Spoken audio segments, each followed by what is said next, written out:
Good morning, YouTube. As always, hopefully you are all good and doing well. I'm not sure what episode of the cut this is. I think it's episode 19, but I may be wrong, and I can barely see anything. It is very, very sunny this morning. But welcome to, as I say, probably episode 19 of the cut, and we are officially 2 weeks out from my next photo shoot. So in today's video, I'm going to be showing you exactly what I'm doing for this sort of penultimate week prior to peak week, and I'm going to tell you through everything in terms of like a target side of things, what I'm aiming for, why I'm aiming for, what I'm aiming for, and giving you a bit of a behind the scenes look of what this week is going to be looking like, as I say, prior to peak week of the shoot. Now this morning I've done as I usually would do, so I've just had my breakfast, got sorted for the day, and then basically left the house. And I'm now at the gym for my push session to start the week. It is Monday the 22nd of June today. And with my push session today and with my training in general over the course of this week, the plan of action is going to be to keep things very, very similar to where they normally would be from, say, like a intensity point of view and everything like that. So the main aim of the game really is going to be to get in, do the sessions to the same sort of intensity as I normally would do. I obviously don't want to risk anything in terms of, say, like injuries or anything like that. So if there's anything that's like a niggle here and there, I'll probably take it a little bit easier. But I'll still be working sort of like relatively hard, still pushing myself to some extent and not staying sort of like miles away from failure. I'll probably have a few more reps in reserve than what I normally would do. But that's going to be the plan from sort of like a training side of things. But for everything else, I'll discuss exactly what I'm doing as we go through the video. But for now, it is time to train because it's nearly 6 o'clock and I've got to get cracking. That was certainly not the nicest feeling session I have ever had in my whole entire life. I felt quite weak on pretty much every single thing other than the very first exercise that I did, which was my abs.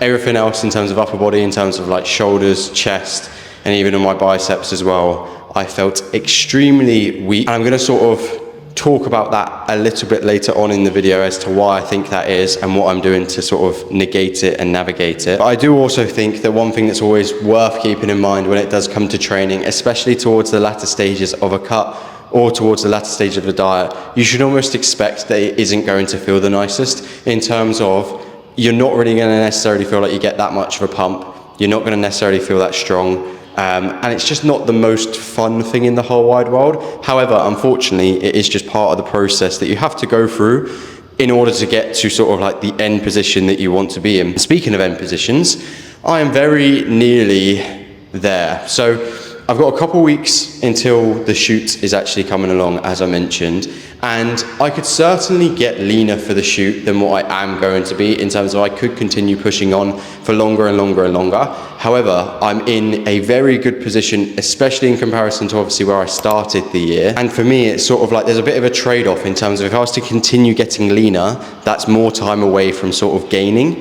And my main goal really is to sort of get like almost a best of both worlds, so that I'm like lean enough without a doubt, but also not taking too much time away from gaining, because in a couple, I know it's obviously thinking longer term, but in a couple years time, I have sort of like bigger goals that I'm going to need more muscle mass for. But in terms of a physique update, obviously you can see sort of like what I'm looking like here. I will show you what I'm looking like. If I stand a little bit more over here, I'll show you what I'm looking like with sort of a little bit better lighting and more posing and everything like that over here. And as mentioned, I am very happy with the position that I'm in, especially considering that I feel like I'm quite flat at the moment from food being relatively low, not really getting that much of a pump. And also with doing a photo shoot, you obviously are going to be in like really good lighting. You're going to be nice and pumped up because you're going to peak for it, which obviously I'll show you through as well. But you also are going to be sort of like shaved and tanned, and it does actually make quite a big difference in terms of, I don't know, you can see that I'm like veiny there, but even though I'm not like the hairiest man in the whole wide world, once you get rid of that and you have a bit of a tan, it also does help to sort of bring the definition through. Now, one thing, if you aren't defined enough, relying on that to make like a big difference actually won't, but if you are, it does. As I say, considering sort of the position that I started this year in, I'm very, very happy with where I currently am and all of the work that I've put in up to this point. Now with this photo shoot, it's not necessarily, I don't want to be one of those coaches that acts like, oh, I was really out of shape and over the course of the year I've gone and done this and it's like a huge crazy transformation. The main thing really is that I just want to sort of document my physique in the best way possible. And sure, obviously I've put in the work since then, but it's more so for like a personal side of things from me. The reason that I'm doing it is because I previously, in the previous photo shoots I've done, not been 100% happy with them, and I just want to be in a position where I can like look at the photo shoot pictures and I'm like really happy with them. Now, as I very briefly touched upon in the posing room, one of the main goals of this week, more than anything else, of course I want to be seeing some sort of fat loss over the course of the week, which I'm going to discuss how I'm going to manage that. But one of the biggest things that I'm focusing on is just managing the amount of stress that I'm putting my body under and the amount of stress that I'm under sort of myself as well. Because one thing that I don't want to do is over the course of this week, go really aggressive with things, acquire an awful lot of fatigue and stress on my body, and then when it comes to peak week, be really unresponsive because you're really stressed. And what you will find is if you go really, really hard in terms of say like your steps, your cardio and everything like that, and you also have say like a stressful time at work, which I have at the moment, you can find that when you sort of start putting more food in, you're not say like overly responsive to it and you don't really have the response to it that you want to. So one of the main changes that I'm making is just going slightly less aggressive with the activity side of things and reducing my steps down by 5k. So I'm not doing 15k or more anymore. I'm only doing 10k a day. And I'm also not doing any specific cardio whatsoever. But really that is the main change that I've made this week. As I say, in terms of like my food, the plan for food is actually to keep that the exact same in terms of like my calorie target, because that will enable me to still see fat loss. But my cardio has been reduced down to reduce sort of like the overall stress on my body.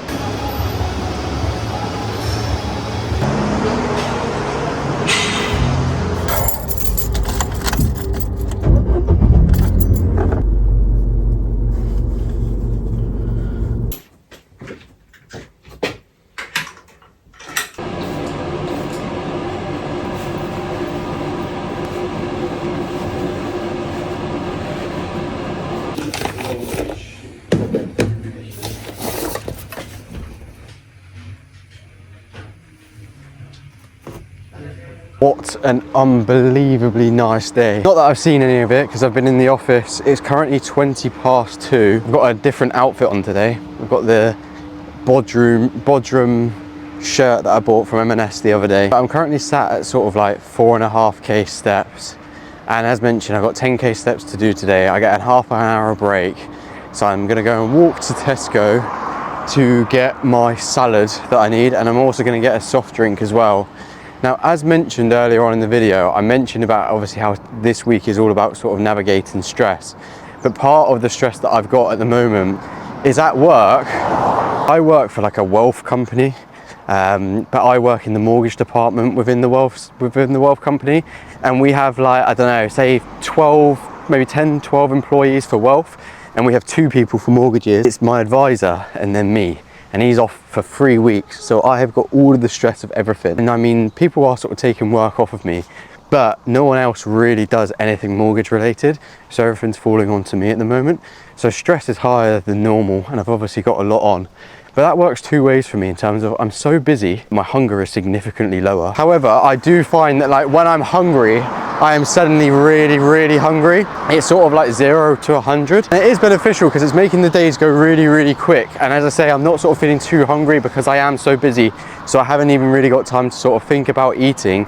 But I then find that all of a sudden I've not eaten and I'm just like absolutely starving. So my hunger regulation is a little bit all over the place today and at the moment, but I'm like actively trying my best to just basically not get stressed out about things. I've just got back home and on the way home, I felt so hungry. I ate my last meal much later than what I normally would, like an hour later than I normally would because of being busy with work. As I mentioned, because of the fact that I'm sort of a bit more stressed out and a bit busier, I don't necessarily sort of feel as hungry as I normally would when I'm potentially, say, like sort of twiddling my thumbs a little bit more. Then I find that hunger is just sky high out of nowhere. I know what my last meal of the day is going to be. I've got some calories to play with, so I'm going to have some of my favourite yogurt going. This is one of my favourite yogurts going. I have this and then I just go and whack some extra frozen raspberries in there and it is so nice. This, combined with what my last meal of the day is going to be, is going to enable me to sort of like fully hit my protein macro and also just stick to my macros in general. And one thing that I forgot to talk about was my sleep. This morning I actually woke up 15 minutes later than what I normally would, because with sort of trying to prioritize just recovery and with doing a little bit less steps, it means I can have 15 more minutes in bed, which isn't sort of anything major, but it did feel quite nice this morning to have a little bit extra time.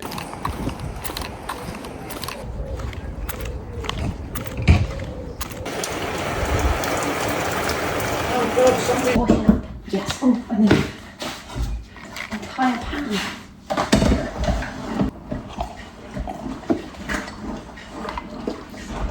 Ah, fucking clump at the bottom. Yeah, it's getting thick. Yeah. This cranberry juice is better than the one from Aldi, by the way. No way. No way. 2 little ones in my experience. Oh. Oh my god, this is pressure's on now. Yeah! No!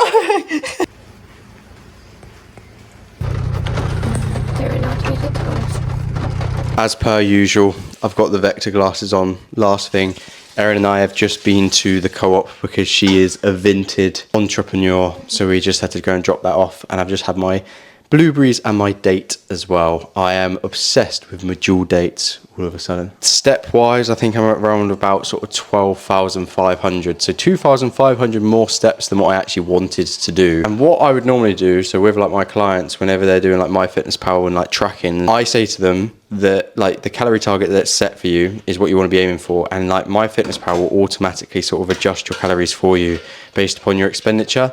And I tell them not to sort of go towards that figure, just to stick to the figure that is set. Today, because of doing the 2.5K steps extra, I've also actually increased my food slightly. So that's why I have my blueberries and my 1 date as well.